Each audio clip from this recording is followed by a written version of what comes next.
But anytime I see a headline that says machine understanding, I bristle because I know that they're blowing smoke. This is clickbait. They're going to get everybody excited. And so the academia or whatever has invented this natural language processing, then became natural language understanding. Hot damn, we really get it.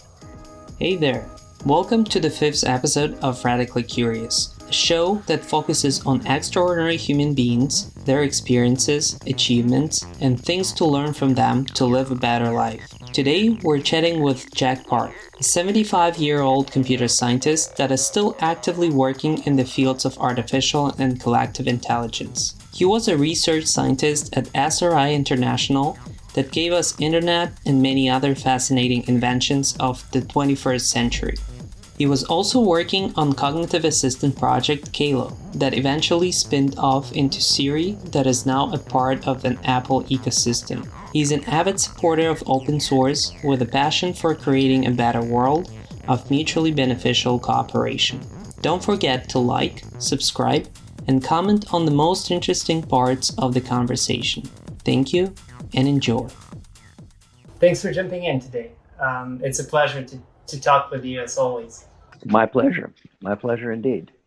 Yeah, so welcome to this 5th episode of Radically Curious, and basically a show where we talk about interesting things with no specific agenda. And the first thing that I really wanted to ask you is, you've been in the industry, let's say in the industry of AI and machine learning for who knows how many years, right? Like, is it 50 or like?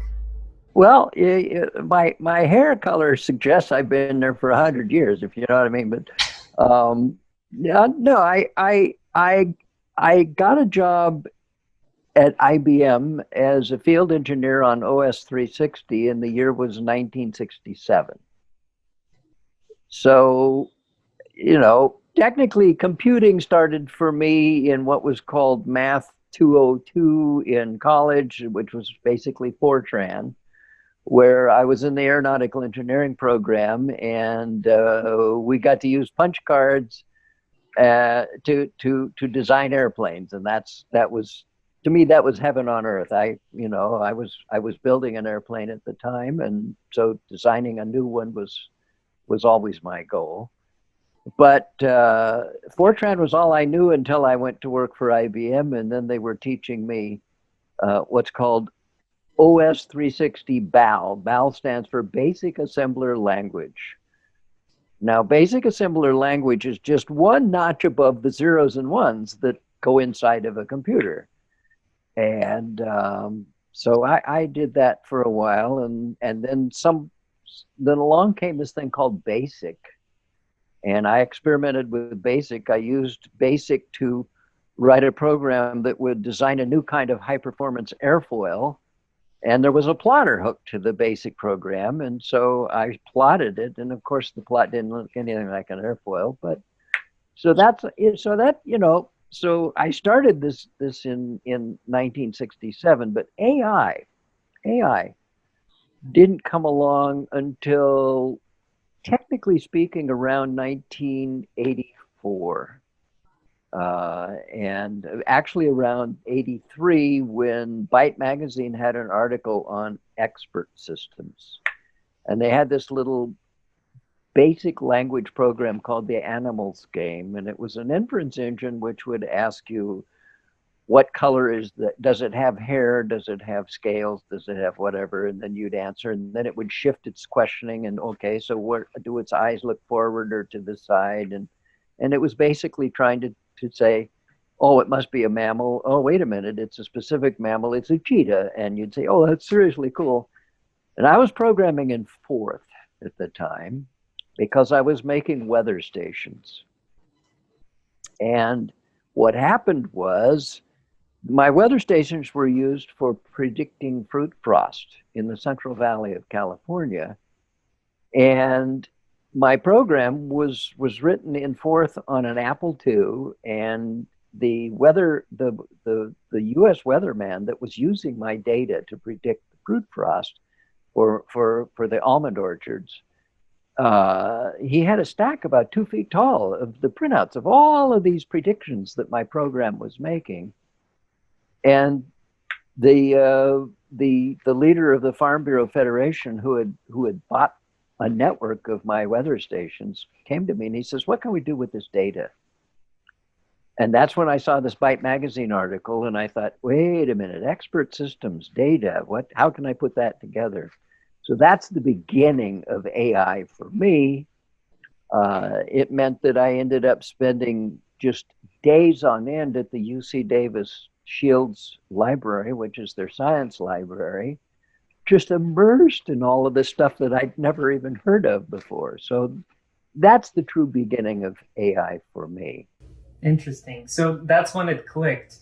And I wonder how much of the, post Minsky rhetoric was happening in that time, because there's all kinds of, we've talked already about this pendulum of, swinging from the symbolic AI to kind of like pure computational dominance and things like that. But what was the rhetoric at that time when you were just starting in? Well, so to be bullet blunt about this, I wasn't aware of rhetoric at the time. I was only aware of the fact that AI seemed to have its roots in something called pattern recognition. And once you get to this thing called pattern recognition, you could explode a tree in so many different directions of inquiry. What are all the ways we do pattern recognition? And so I wasn't even aware that there were these things called neural nets, but very shortly I did find a collection of books on connectionism, and it's a 2 or 3 volume set from Hinton and a bunch of people at UC San Diego, and I thought, oh, now that's seriously cool. So I started reading those books. But I was over here in this other space called Symbolic, and that's because I got hooked on expert systems. And so was there a rhetoric? I don't know. Look, this thing called AI, artificial intelligence, basically got kickstarted out of the Department of Defense wanting to find better ways to basically move dirt and kill people, if you know what I mean. Yeah. And so how much dirt could you move and kill the least number of people? There's optimization problems that boggle my mind to even talk about them, much less think about them. But that was the impetus to remember, the atomic bomb was designed on Frieden flexowriters. Hundreds, possibly thousands of women punching adding machines.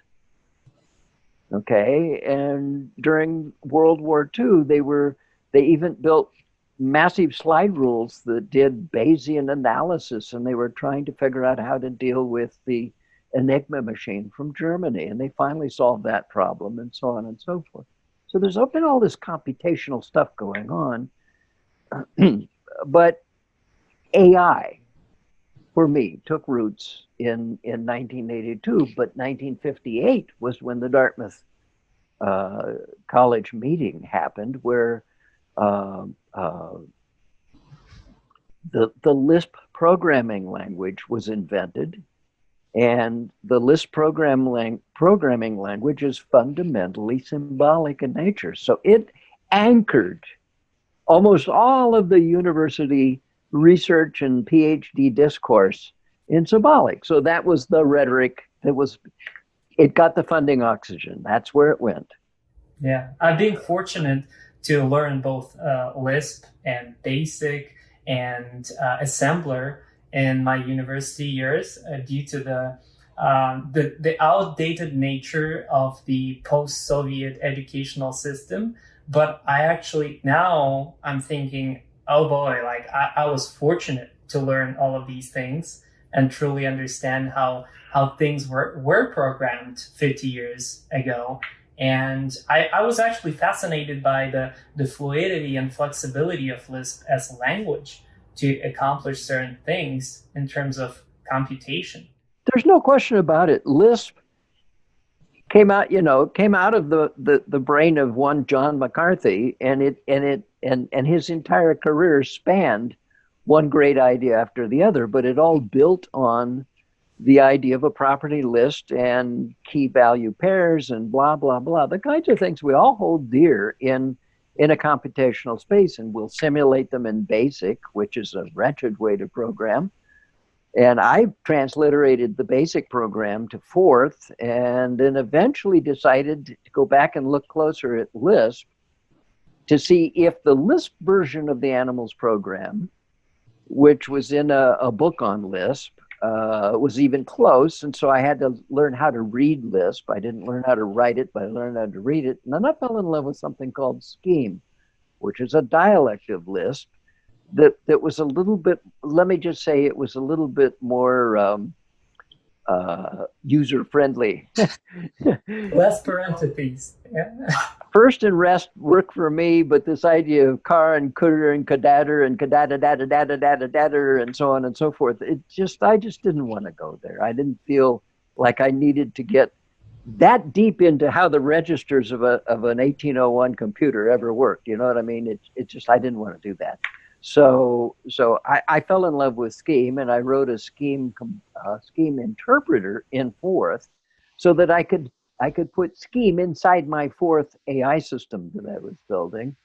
And then a kid came along, and I got him to work with me. He was doing CS at Berkeley at the time, and he looked at my Scheme interpreter and said, "Oh, hell, let's make that a compiler." So he rewrote it as a compiler. And I ran my benchmarks on it, and his compiled Scheme ran in my Forth program 28 times faster than the interpreted version. But meanwhile, I had already written an SQL interpreter because I was finding all these really cool programming ideas that I could put in a scientific discovery system. And all of this was happening basically started in the late 80s and early to 90s. So that's when the AI thing blossomed for me. And it's interesting because you kind of captured that long tail of AI winter in a way, because that's when everyone realized that we can't really accomplish much with neural networks because, there is lack of computational power. And I feel that, post 90s, like the 1998, 2000s is when things were basically picking up the pace and building on top of the advancements that were done in the 80s. Well, somewhere in there, neural nets, I had the connectionism books, and I read them and I understood them. And I understood neural nets to be basically polynomials. You can make partition polynomials, simultaneous linear equations, and you solve those, and guess what? You're thinking. That's the way the story went. And of course, I couldn't see how that was going on in my brain, so I didn't try to make that connection. But then along came this guy named, I think his name is John Hopfield at Caltech, maybe JPL, I forgot, things are fuzzy. But he came along and did the Hopfield network. And all of a sudden, the press picked up on that and was running, and now neural nets were getting a second wind. And this happened somewhere in the late 80s or early 90s. And I believe that you started to see this stuff called recurrent neural networks, and you started to see this idea called backpropagation, and then you started seeing people using good old genetic algorithms to optimize the weights in a neural net. I mean, you began to see the explosion of interest in polynomials again. But you see, there's a parallel universe of discourse that does exactly the same thing, and it's called Group Method of Data Handling, GMDH. And those guys have always used polynomials. But they're free to put sines and cosines and all kinds of other stuff in the mix of their polynomials. And they've been doing really wonderful engineering optimizations with aspects of genetic algorithms and partition polynomials, and it's called GMDH, and it's a well-documented literature that runs completely in parallel with what I understood to be the connectionist universe of discourse. So it's not like neural nets are going to ever go away. They're just going to get better. Yeah. But they are still a black box. There's Yeah. still a bunch of polynomials with matrix multiplies going on, and I really don't think that's what's going on in human brains.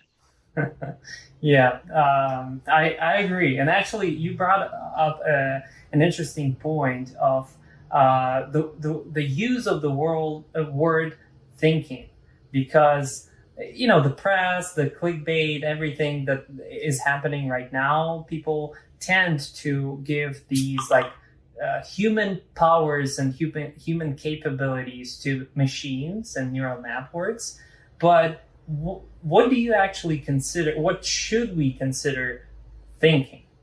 Well, I'm not here to. You didn't hire me to come here and tell you how to think. That's just not on the table. You know what I'm saying? Yeah. But I recognize and totally get the human desire to anthropomorphize whatever comes into our sphere of influence, and make it as close to us as, that way we're not threatened by it. If it's like us, how could it be threatening? That whatever. I mean, the psychology is way out of my pay grade, if you know what I mean. But what's going on in my idea is that I bristle when I read a headline from what I consider to be uh, a reasonable information resource. I'll just name Wired magazine as a reasonable source. But anytime I see a headline that says machine understanding, I bristle, because I know that they're blowing smoke. This is clickbait. They're going to get everybody excited. And so the academia or whatever has invented this natural language processing, then became natural language understanding. Hot damn, we really get it. And you know what? There's these really cool NLU competitions. Go hang out at Allen AI, their website. That's a really seriously cool website. But they have all these competitions, and look, even some of the humans don't do well on them. You know what I'm saying? It's the neural nets. Yeah, they really pat each other's back when somebody jumps from 70% to 71%. Hot damn, we're really getting there. And yet they'll turn a human loose on the same test, and the human could get 80% at best. You know what I mean? Yeah, because I mean the benchmarks of this understanding are as abstract as the understanding itself, right? So how can you possibly benchmark? Well, I go in, and I cheat. I personally go in there and I pull down their training and their testing, and I read it as a human, and I see what they're trying to do. There's one set of sentences about mountains in a distance and relative heights and so on and so forth. Now, every kid on the planet sort of grew up understanding that if you're standing under a mountain, it looks really tall, but if you get out in a car and drive away from it, it keeps getting smaller and smaller. And this is the parallax thing. And this is called common sense. It's common sense because we know it. And so there's this whole discipline in AI that exploded in the 80s called common sense reasoning and qualitative reasoning and qualitative physics and blah. We're all of the AI people, symbolic and neural, are orbiting the same spaces. But to tell humans that my machine understands, using the word understand in the same sense that a human understands something, to me it's actually, to be honest with you, it's how you get funding.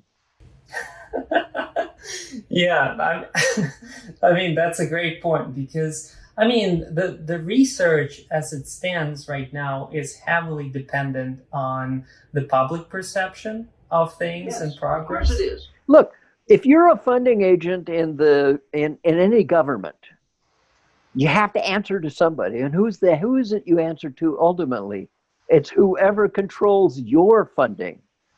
And so in the United States, it's Congress. So you really don't want your congressman coming to you as a funding agent saying, "What are you smoking?" You don't ever want that.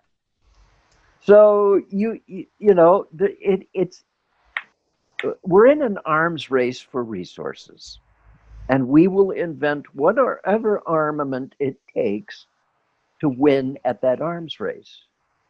It applies to nation states against each other, but it also applies to humans competing to get, the next roll of toilet paper at the market. We're in a content. This is the nature of life itself, as an arms race, and so it makes sense that people would invent things that you and I consider clickbait because it's eye catching, it's eye candy, and it ought to be able to convince a congressman. Well, if Joe at the University of XYZ said it, it must be good, and that's how that's how the thing works. Yeah. I'm only concerned, me personally, with being a part of whatever it takes to save us from ourselves, if you want to know the truth. Yeah. And you can blow that little thing up into any number of conversations, but fundamentally, I want to use the best we have of of human resources and technological resources to work together in a team global effort to not just solve the problems that come at us, but learn how not to make the damn problems in the first place. True. And do you think it's possible in some, utopian version of our society at some point to actually dismantle the connection of the public perception and funding and the actual scientific research? That's a question that has so many ways to think about it, and no actual way to answer. Um, Look, you and I each live in a community where just the political views of people that live within a couple of 100 feet of us are so dramatically different than ours that, technically speaking, when we meet out in the street 7 feet apart, so on and so forth, it's a very social, polite conversation. And I never say, "Well, what do you think of Trump?" You know what I'm saying? Because I know I'd get shot dead. That's the way it is. Um, so, in the face of such wickedness of belief mechanisms, my personal belief is that our future lies in the children, and try to get the children to learn how to think for themselves rather than get trapped into group thinks that their parents and their peers throw at them. Now, I don't know how to do that, but I'm enough of an optimist to think it's possible. And I personally believe that the way to do that is to engage kids in games, but those games are the kinds of games which cause them to learn to work together. Specifically, the kinds of games where the kid is in a guild with other kids, but they are behind an avatar. So the child's own psyche is not in the game room itself, but an avatar driven with control sticks by that child is, and it's the image of the avatar that the child wants to promote. And they will quickly learn that their own ideas are not appropriate in this room with that avatar, or they're going to get slaughtered. So they actually learn over time to migrate from what is called egocentric to ecocentric. And through the avatar, they learn themselves the behaviors that are necessary, which is exactly why John C. Lee Brown did a 6-minute YouTube that opens with this line: "I would rather hire a high-level World of Warcraft player than an MBA from Harvard." It's exactly for that reason. Yeah, I resonate with that. I had this retrospective moment some weeks ago when I realized all of a sudden that all of the techniques and things that I'm applying in terms of like leading Corona Y resemble very much the same gaming strategies and collaboration strategies that I used in MMORPG games when I was just like 10 years old and like 15 years old, because essentially what it taught me, and the beauty of those kind of environments, of course there are negative sides too, right? But the beauty of it is that you learn to communicate and collaborate in the most efficient manner. Because if you don't, you're going to be frustrated. You're going to, lose a battle. You're going to lose to a monster. You're going to lose on a quest and things like that. And what feels very organic in these environments is the fact that it doesn't matter who you are in real life, whether you're 10 years old or 75 years old. What matters is your ability to cooperate and produce value to the group as a whole. And, it really struck me when I started to realize that we have a bunch of high schoolers in Corona Y. And whenever I met you and I realized that you're 75 years old, it kind of like clicked that, hey, we really attempted to create an environment where it doesn't matter if you're 13 years old or you're 75 years old.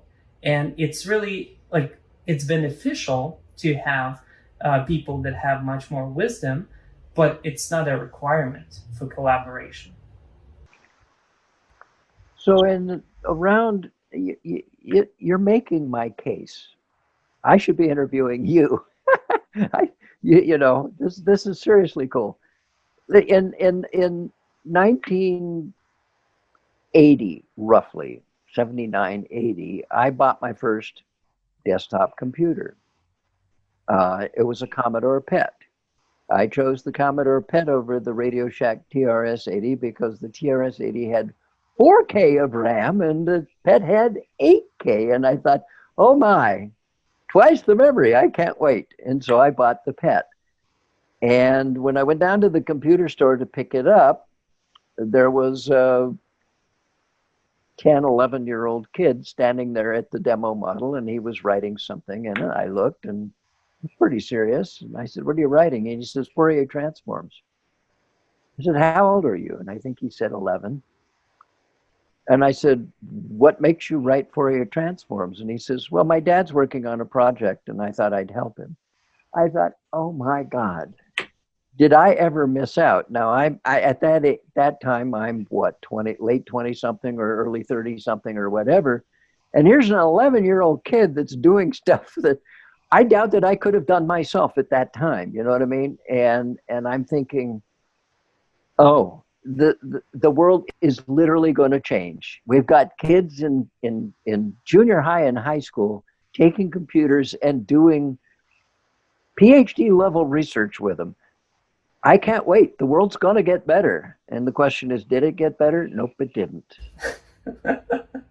Yeah, I had the same aha moment just like 2 months ago when I first realized there was a 13-year-old kid in Corona Y after observing him, helping here and there for like 3 months. And he messages me with something like about machine learning models, spectrometry. And I'm like, hold on, just curious, how old are you? And he sends 13 years old. And I'm like, wow. Because I try to remember what the hell I was doing when I was 13 years old. Exactly. And it's in a way a very conflicting thought, because you definitely think you're missing out, right? But on the other side, you're thinking, okay, well, I probably did some things that led me to this point in time that are equally useful, even if it was just like playing with dirt.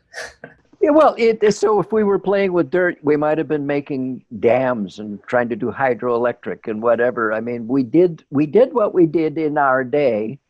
And, I built model airplanes. And, I got to the point where I started designing my own model airplanes. You can see that you migrate away from building it from a kit with sticks to making drawings on paper and building your own. And eventually in high school, right after high school and college, somebody that lived in our community in Burbank had designed an airplane. Turned out he was the same guy that designed the Lockheed P-2V Sub Hunter, and ultimately ended up he's the same guy that designed the Piper Cherokee. But he designed this home built airplane, and I saw a picture of it, and I said to my dad, "I think that's a cool project." So my dad took me up to the guy's house. Nice. We bought the plans, and I went home and went down to a surplus metal store and bought some sheets of aluminum and brought them home and started cutting. And the next thing you know, I've got parts of the wings out on the lawn, and I'm sitting on a chair in the middle with a broomstick playing like I'm flying my airplane. You know what I mean? This is what we did in our day. Today, a kid just gets a very high-end Z80 program or a Xeon computer and starts hacking particle physics with it or quantum mechanics. I mean, it's a new day. Yeah, it's the today's version of tinkering involves kids just getting on the internet and playing with things. Well, my day was a little kit called Erector Set. And it was this big red metal box that had little strips of metal and little strips, and then had little boxes of little tiny screws and little tiny nuts for them, had a little electric motor with a little gearbox and so on and so forth. And you could actually put your finger in there and rip your finger off. That was the toys of my day. The toys of my day were chemistry sets that you could add enough chemicals in there to set the house on fire.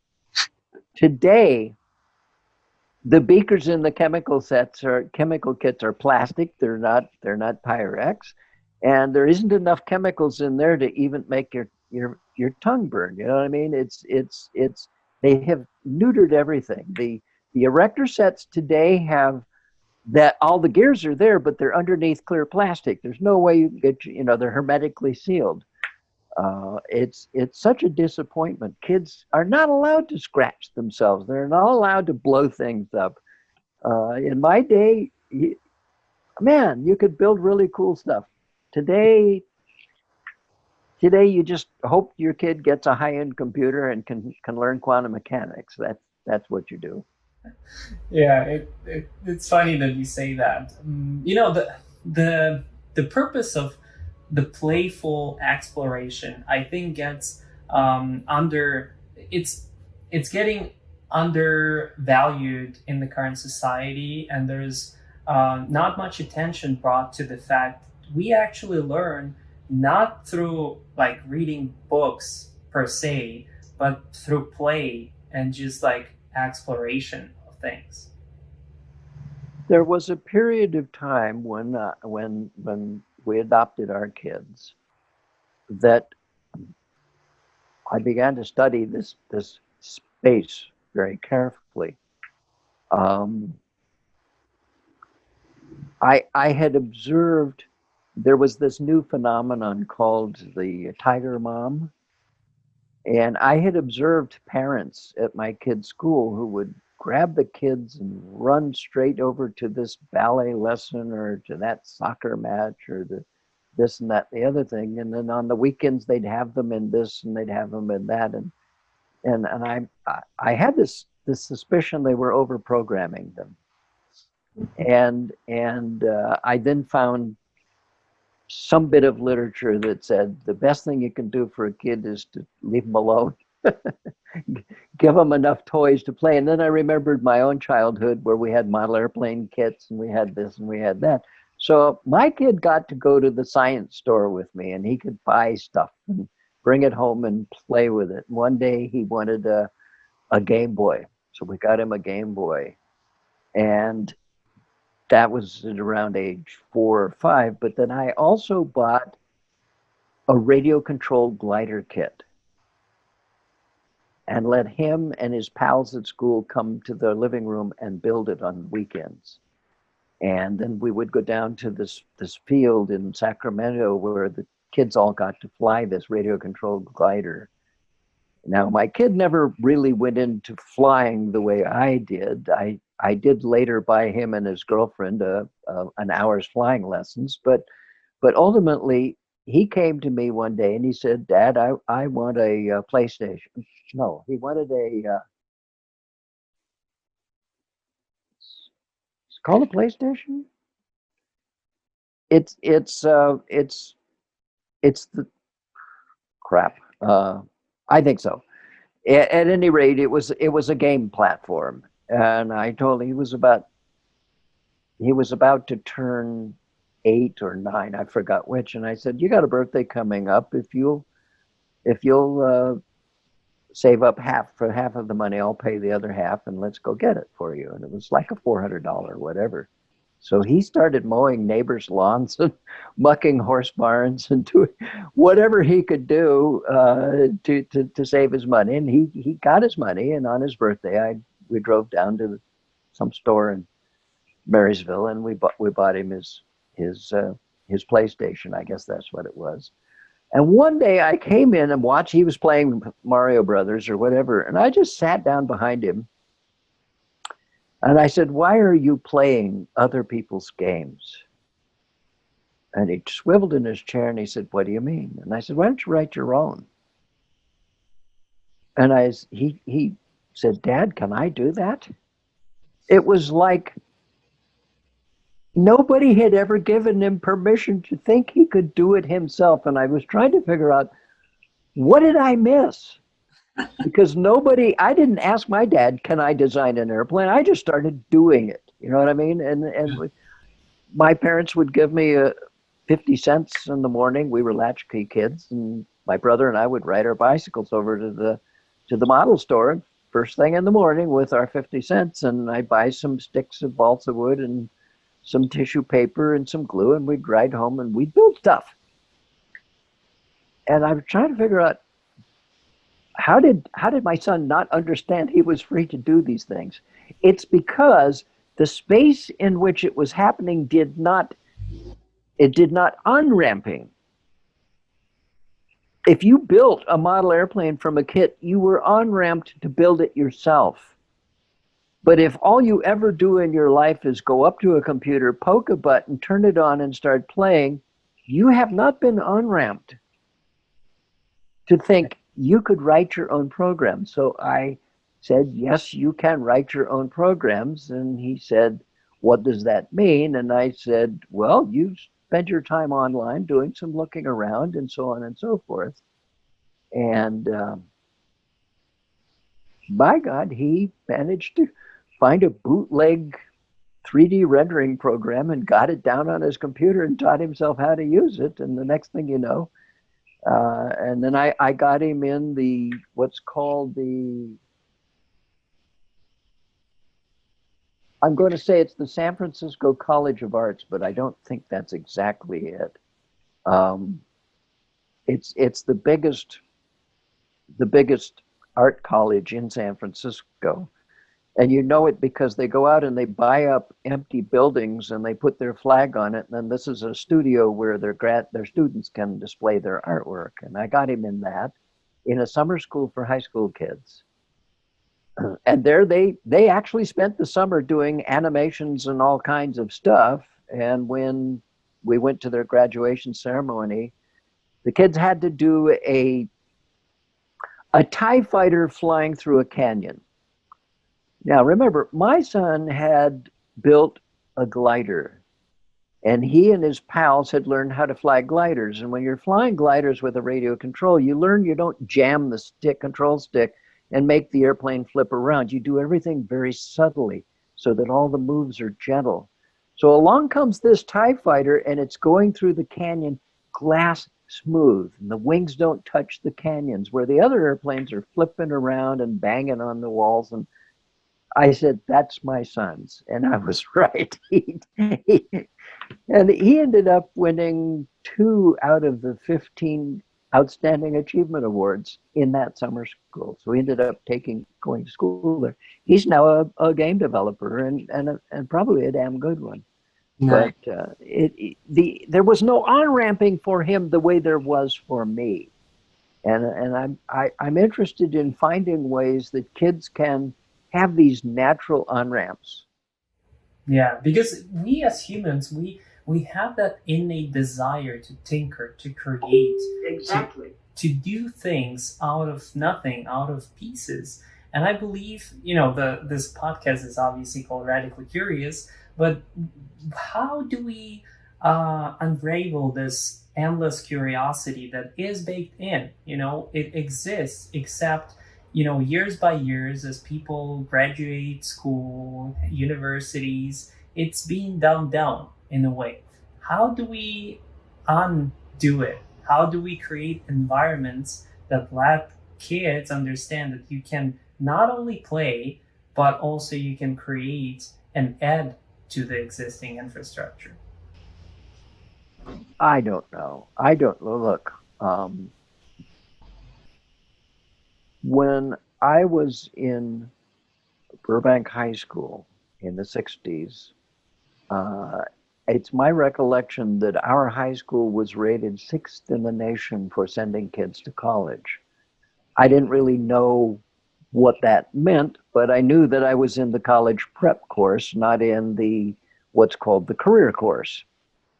It's true, I went into the career course and took courses in machine shop and a little other odds and ends because I was destined to build an airplane and I wanted to know these things. But I didn't know that at the time. I was just curious. How do you build things?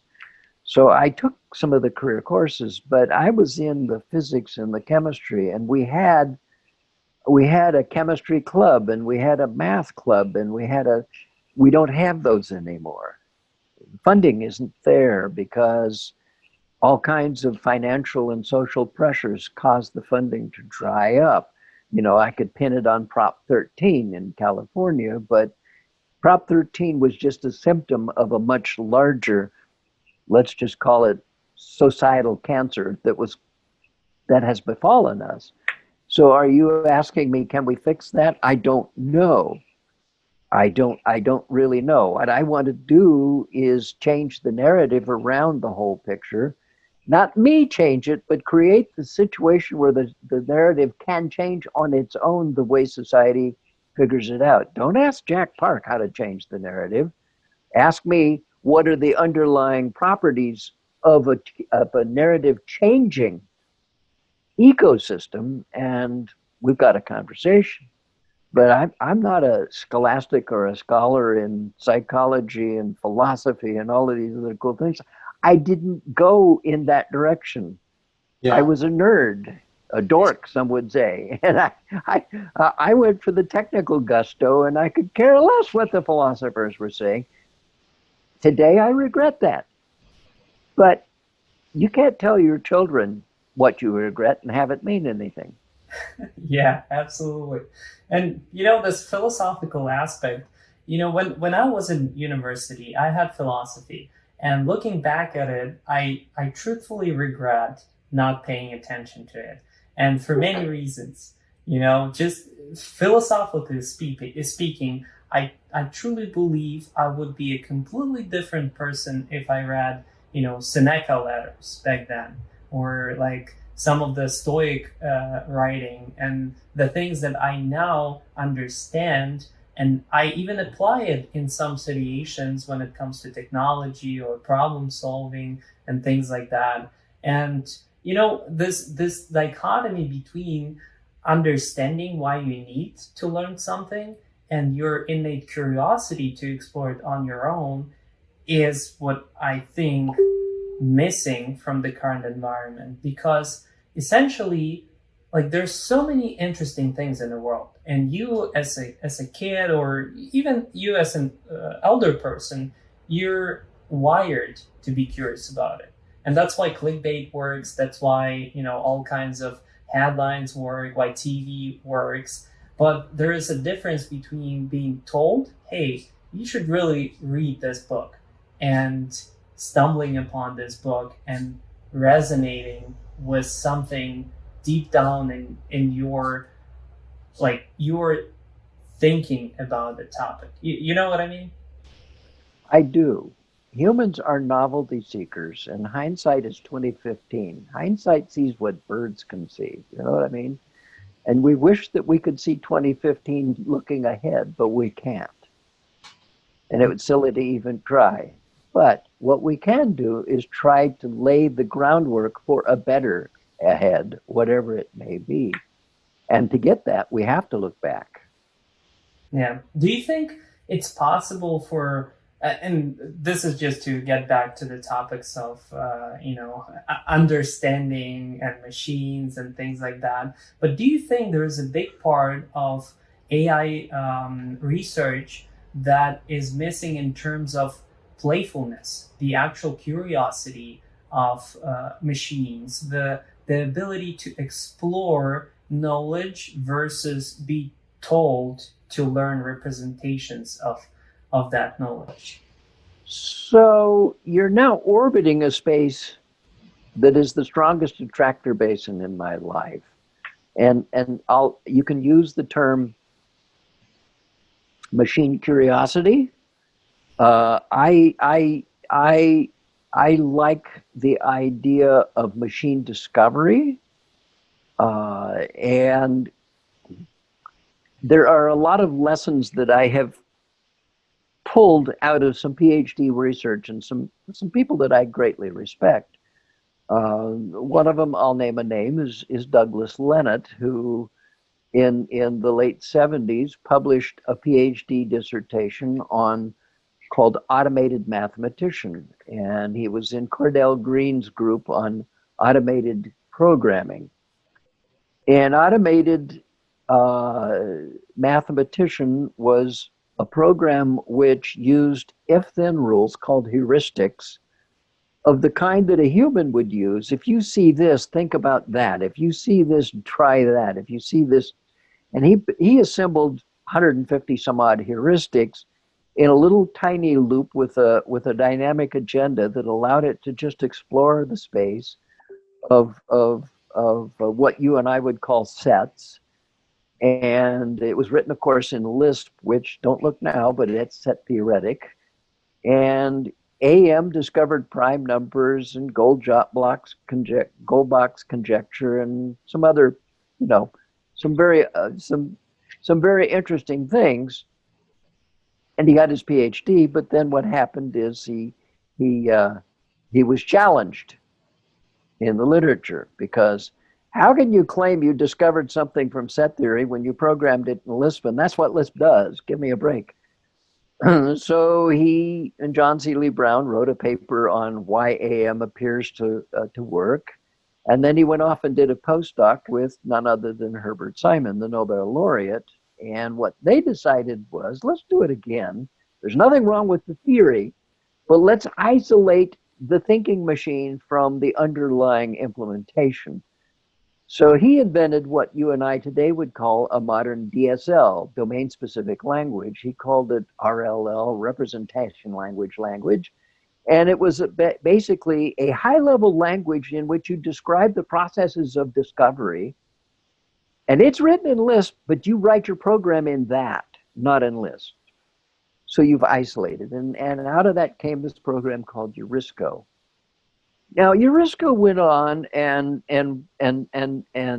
took the Traveler's Trillion Credit catalog, Sears catalog of belt buckles and bullets and guns and ammunition and whatever, and he built a naval warfare for travelers. And when everybody saw what his navy looked like, they all surrendered. And so then they changed the rules. And when Eurisco came back the next time, basically it won hands down. And so they made him an honorary admiral in the fleet and said, you can't play anymore. Because Eurisco was exploring the space of heuristic thinking and creativity, and it actually wrote its own game engine to play against itself. So I saw in that some phenomenal greatness. But by Lenat's own writings and admission, it had its stone walls. If it wandered outside of the space of the heuristics that he had put into it, it wasn't good enough to keep reinventing new classes of heuristics. What humans can do, it could not. And so that's the wide open space that I chose personally to spend a lot of time playing in is this machine creativity, if you will. And no, it's not going to rival humans in any time soon. But as an augmenting tool, it will give a lot of high-level humans a big run for their money in coaxing them to rethink things that they thought they understood. You know what I'm saying? I think it's going to be the human-machine activity together is the future of solving these problems. And this was Engelbart's point, and it's my point. So don't ask me if humans are ever going to be good at creativity or whatever. No, I don't think so, and I don't care. I'm not asking them to, and I'm not spending my remaining cycles trying to make them do that. I'm going to try to make them so that I can be the best I can be. And I have plenty of personal reasons, health-wise and otherwise, that I could sure use that kind of an amanuensis, that kind of a butler. Yeah, it's all about amplifying our human capabilities to the extent of things that we cannot do due to our own limitations. Because as much as we can do amazing things, there's some things that we're really, really bad at. And hence the presence of cognitive biases, hence the limitations that we have in time and attention, so to speak. All of those are innate human properties that I think AI will be able to augment and help us live, if not better lives, I would say more efficient lives for the purpose of actually enjoying life versus struggling to have a better life. You know what I mean? I do. If you would think about it this way, I challenge you to think about it this way, and I can't wait until you try it. And it is that, look at this. You've assembled in Corona Y a team of some of the most powerful thinkers, and they're original thinkers on their own right, and they are developers, and they are students, and they care. If you could find a way to augment them in such a way that they become even more individually creative and explorative and push their own envelopes. As humans push their own individual envelopes, the world has got to get better. Yeah. That's just my view. And Corona Y is a shell, a kind of a social experiment place. Now, you may have to sign some human subjects form if you approach a university or whatever, and that may throw everything out of whack. But the point is, you are working with human subjects, and these are some of the best and the brightest on the planet. And this is a place you have a platform to push this human machine Engelbartian space right out to the edges of its own envelopes. We don't even know what those are. Yeah. That's the beauty of it. Like, it's completely unknown until we discover it. Yeah. All right. It's been a pleasure. I'm looking forward to have another conversation. This has been very insightful and reinforcing in a way, because all of these things that we talk through, they're a signal, and they're a signal to the world, to the other people that will be listening to this podcast, that things are not just possible, they're meant to happen. And it takes an effort from me, you, everyone else to get the world into a better place. Sign me up. All right, sounds good. Thank you so much, Jack, and Thank you. have a good rest of your day. Bye-bye.